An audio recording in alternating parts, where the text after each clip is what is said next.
नमस्कार दोस्तों, स्वागत है आप सभी का हमारे यूट्यूब चैनल पर। आज हम बात करने वाले प्रसिद्ध उपन्यास त्याग भी प्रेम है, जिसे लिखे हैं महान लेखक सुनील कुमार जी ने। तो चलिए शुरू करते हैं आज की इंटरेस्टिंग जर्नी। सौरभ की सच्चाई। रात्रि का समय था। पूजा का फ़ोन आ गया। वैसे भी हम अधिकतर रात में ही बातें किया करते थे। दिन में मैं अपने कामों में व्यस्त रहता, जिससे बात कर पाना कठिन होता था। सुनिए सुनील जी, क्या कर रहे हैं? पूजा ने पूछा।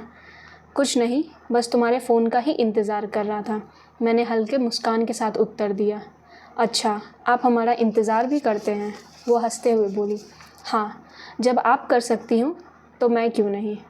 तभी तो सोच रही थी कि आज मुझे हिचकियाँ क्यों आ रही थी। अब समझ में आया, आप मुझे याद कर रहे थे। हाँ, अगली बार हिचकियाँ आए तो सीधे फ़ोन करना, क्योंकि मैं ही हूँ जो तुम्हें सबसे ज़्यादा याद करता हूँ, मैंने कहा। ठीक है बाबा, वैसे एक बात पूछूं? उसने धीमे स्वर में कहा। हाँ हाँ पूछो। आज जो तुम्हारे साथ था वो कौन था?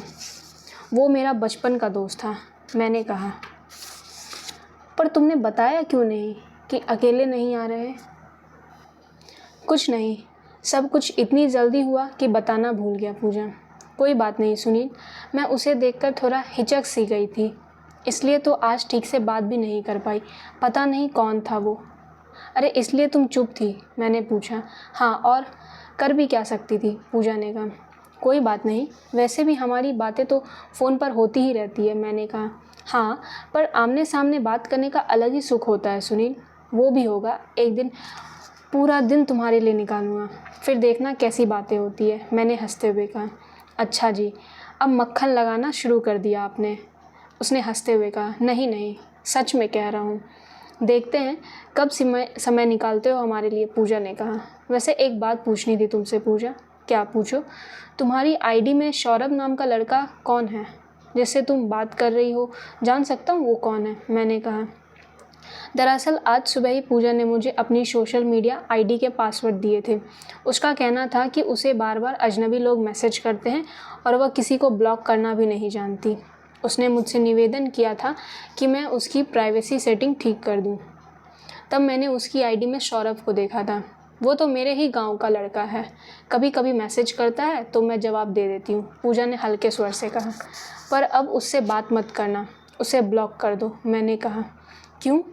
क्या तुम्हें अच्छा नहीं लगता कि मैं किसी से बात करूं? वह हंसते हुए बोली। नहीं, बात करने से नहीं रोक रहा, पर मैं जानता हूँ लड़के क्या सोचते हैं और किसको लेके सोचते हैं। पर मैं तो उसे भाई मानती हूँ, पूजा ने कहा। पर वो तुम्हें बहन नहीं मानता, मैंने कहा। क्या मतलब? मतलब साफ है पूजा, उसकी नीयत तुम्हारे लिए सही नहीं है। तुम उसे अपने भाई के नज़रिए से देखती हो, लेकिन वो तुम्हें उस नज़र से नहीं देखता। नहीं सुनील, ये तो तुम्हारे मन का भ्रम है। नहीं पूजा, मैं भी लड़का हूँ, लड़कों की नज़र और नीयत मैं समझता हूँ। तुम्हारा दिल साफ़ है, इसलिए तुम्हें सब सही लगता है, पर मेरी नज़रें धोखा नहीं खा सकती। ठीक है, अगर तुम कह रहे हो तो मैं उसे अभी ब्लॉक कर देती हूँ। रुको, पहले देखो क्या वो अभी ऑनलाइन है, मैंने कहा। हाँ, ऑनलाइन ही है। तो फिर मैं तुम्हारी आईडी से उससे बात करता हूँ और उसी से उसकी नीयत का सच सुनवाता हूँ, मैंने कहा। पर कैसे? तुम बस देखती रहो मैं क्या करता हूँ, मैंने कहा। ठीक है सुनील। मैंने फ़ोन काटा और पूजा की आईडी अपने फ़ोन में लॉगिन करके सौरभ को मैसेज करना शुरू किया। ऐसे जताए कि जैसे पूजा ही बात कर रही हो। बातचीत को मैं घुमा फिराकर आगे बढ़ाता रहा ताकि सौरभ की असल मंशा सामने आ सके। थोड़ी ही देर में सौरभ ने खुद ही कह दिया कि मैं तुमसे रिलेशनशिप में आना चाहता हूँ, इसलिए तुम्हें मैसेज करता हूँ। पूजा ने जैसे ही ये संदेश पढ़ा, उसे क्रोध आ गया। वह सौरभ को खरी खोटी सुनाने लगी और यहाँ तक कह डाला कि अगली सुबह जाकर उसकी माँ से शिकायत करेगी। अंततः उसने उसे स्वयं ही ब्लॉक कर दिया। मैंने तुरंत उसे कॉल किया। वह गुस्से में थी, किंतु साथ ही निराश भी थी। कैसे कैसे लोग होते हैं इस दुनिया में, शर्म नाम की चीज़ ही नहीं बची। मैं तो उसे भाई मानती थी और उसकी सोच इतनी गिरी हुई निकली, पूजा ने कहा। कोई बात नहीं पूजा, अपने मन को शांत रखो। कैसे रखूं शांत? आज मुझे अपने आप पर ही अफसोस हो रहा है। इसमें तुम्हारी कोई गलती नहीं है पूजा। तुमने उसे भाई माना, पर उसकी सोच ही दूषित थी। सच कह रहे थे सुनील तुम कि ये लड़का ठीक नहीं है। देखो पूजा, आजकल जो दिखता है वह वैसा होता नहीं है। इस समय में किसी पर भी विश्वास करो तो सोच समझ के करो। सच कह रहे हो। आज के दौर में किसी पर भी भरोसा नहीं किया जा सकता सुनील, इसलिए मैं तुम्हें हमेशा समझाता हूँ क्योंकि तुम भोली हो, जल्दी भरोसा कर लेती हो और मैं नहीं चाहता कि तुम किसी मुसीबत में पड़ो। थैंक यू सुनील, तुमने आज मुझे एक बहुत बड़ी मुश्किल में पड़ने से बचा लिया। इसकी कोई आवश्यकता नहीं है पूजा, और ये थैंक यू शब्द तुम्हारे मुंह से अच्छा नहीं लगता। अच्छा, तो फिर क्या लगता है आपको? पूजा ने कहा। कुछ नहीं, मैंने मुस्कुरा कर कहा। अरे बताओ तो, मुझसे क्या शर्माना। वह हंसने लगी। अब सो जाओ पूजा, मुझे भी सोने दो। अभी नहीं, आज तो हमारी ढंग से बात भी नहीं हुई। पूजा ने कहा। पूजा, मेरे पास आज बहुत कुछ बात करने को नहीं है। तुम्हारे पास कभी कुछ होता भी है? हमेशा यही कहते हो कुछ नहीं है। उसने कहा। तो क्या कहूँ, तुम ही बताओ। मैंने कहा। कहो नहीं, सुनाओ। पूजा बोली। मतलब ये कि क्या तुमने आज तक मेरे लिए कोई शायरी लिखी है? लेखक बने फिरते हो, महीने हो गए, पर मेरे लिए एक शब्द भी नहीं लिखा। पूजा ने शिकायती लफ्ज़े से कहा। अच्छा ये बात है। हाँ यही बात है, पूजा ने कहा। ठीक है, कल तुम्हारे लिए ही कुछ लिखूंगा, पर तब तक इंतज़ार करना पड़ेगा। अगर कल नहीं लिखा तो क्या करोगी? मैंने कहा। तुमसे नाराज़ हो जाऊंगी और कभी बात नहीं करूंगी। पूजा ने कहा। अच्छा, तो मत करना। कौन कहता है मुझसे बात करने को? मैंने हंसते हुए कहा। क्या है? उसने छेपते हुए कहा। मजाक कर रहा हूँ, अब सो जाओ, मुझे भी नींद लेने दो। मैंने कहा। ठीक है, सो जाओ, मैं भी सोती हूँ। Good night, bye. पूजा ने कहा। Okay bye. उस रात पूजा ने मुझसे कुछ लिखने की अपेक्षा जताई थी, पर मैं यही सोचता रहा कि क्या लिखूं, कुछ ऐसा जो उसे सच में पसंद आ जाए। इन्हीं विचारों में खोए खोए कब मेरी आंख लग गई पता ही नहीं चला।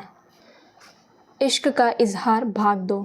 अगले दिन सुबह होते ही माँ ने बताया, तेरी मासी का फ़ोन आया था, वो तुझे बुला रही है। उन्हें दिल्ली किसी कार्य से जाना है और चाहती है कि तू उनके साथ चले। सुबह जल्दी पहुंच जाना, ऐसा कहा है। माँ के कहने पर मैं शीघ्रता से तैयार हुआ और मासी के घर की ओर चल पड़ा। रास्ते में ही पूजा का फ़ोन आ गया। हेलो। हाँ पूजा, मैं अभी रास्ते में हूँ, मासी के साथ दिल्ली जाना है तो वहीं जा रहा हूँ, बाद में बात करता हूँ। अच्छा ठीक है, फिर शाम को बात करेंगे। हाँ हाँ निश्चित रूप से, मैंने कहा। मासी के पास पहुंचकर मैं उन्हें दिल्ली ले गया। वहाँ का कार्य पूर्ण करके उन्हें वापस उनके घर पहुँचा दिया और फिर अपने घर की ओर लौट चला। जब तक मैं घर पहुंचा शाम के 7 बज चुके थे। नहा धोकर भोजन करके अपने कमरे में गया और पूजा को फ़ोन किया। उसने फ़ोन उठाते ही हंसते हुए कहा, आ गई हमारी याद? हाँ, मैंने मुस्कुराकर उत्तर दिया। अब हो गए फुर्सत में? हाँ। घर कब पहुँचे? पूजा ने कहा। शाम के 7 बजे करीब। अरे मुझे तो लगा था कि आज शायद नहीं आओगे। पूजा ने कहा। नहीं यार, मासी तो कह रही थी कि आज रुक जाओ, पर अब वहाँ मन नहीं लगता। जब मैं गुरुग्राम में नौकरी करता था तब वहीं रहता था, पर अब सब बदल गया है। कोई बात नहीं, अच्छा किया कि लौट आए। और बताओ, यात्रा कैसी रही? पूजा ने कहा। यात्रा तो ठीक थी, पर बहुत थकाने वाली रही। लंबे समय बाद इतना लंबा सफ़र किया।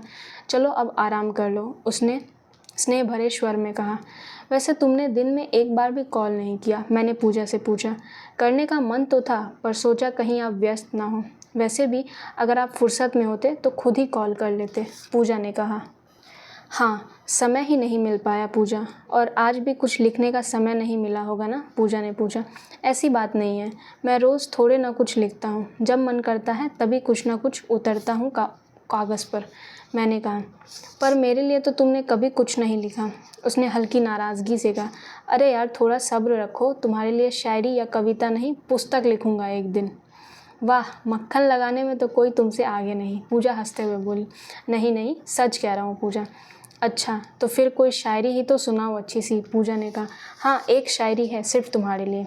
अर्ज़ किया है कि तुम ख्वाबों में क्या आने लगे, नींद से दुश्मनी सी हो गई। कि तुम ख्वाबों में क्या आने लगे, नींद से दुश्मनी सी हो गई। पहले सुकून से सोया करते थे, अब है कि रात भर नींद आती ही नहीं। वाह क्या बात है, इस शायरी का तो कोई जवाब ही नहीं। वैसे क्या सच में हम आपके ख्वाबों में आने लगे हैं? उसने शरारत से पूछा। ख्वाबों में वो आते हैं जो हकीकत में नहीं होते, जिनसे मुलाकात मुमकिन नहीं होती। तुम तो मेरी हकीकत हो पूजा, तुम्हें ख्वाबों में देखने की आवश्यकता ही नहीं। बातें तो बड़ी अच्छी करते हो, पूजा मुस्कुराकर बोली। अच्छा, वैसे मुझे तुमसे कुछ कहना था, तो कहो ना, इतना सोच क्यों रहे हो? पूजा ने कहा। सुनो, अर्ज़ किया है, इरशाद, पूजा ने उत्सुकता से कहा। खुद को बदल लूँगा तेरे किरदार के मुताबिक, खुद को बदल लूँगा तेरे किरदार के मुताबिक, एक बार हामी भर कर तो देख, तेरे सिवा किसी को ना बसाऊँगा इस दिल में, तू एक बार हमसे दिल लगा कर तो देख। हाय मैं तो मर जाऊँ तुम्हारे इश्क में, पूजा ने धीमे स्वर में कहा। क्या बात है शायर साहब, आपने तो दिल ही जीत लिया। इतना सुंदर इजहार, ऐसी शायरी सुनकर तो कोई भी लड़की ना नहीं कह सकेगी, सीधी हाँ ही निकलेगी उसके दिल से। वह खिलखिलाकर बोली, अच्छा जी, हाँ जी, मैं तो पहले से ही आपकी दीवानी हूँ और आज तो आपने पूरी तरह अपना बना लिया। पास होते तो झट से गले लगा लेती, पर क्या करूँ, मजबूरी है। अपनी भावनाओं को नियंत्रण में रखो पूजा, कहीं कुछ गलत ना हो जाए। गलत? अरे नहीं, ये तो मेरे नियंत्रण में ही है। पूजा की आवाज़ में शरारत और भावनाओं की सच्चाई दोनों झलक रही थी। उस रात जब मैंने शायरी के रूप में पूजा से अपने इश्क का इजहार किया, उसकी खुशी, उसकी बातें, उसकी हंसी और उसकी सांसों में साफ झलक रही थी। और उसे इस तरह प्रसन्न देख मेरी सारी थकान जैसे पल भर में ही छूमंतर हो गई।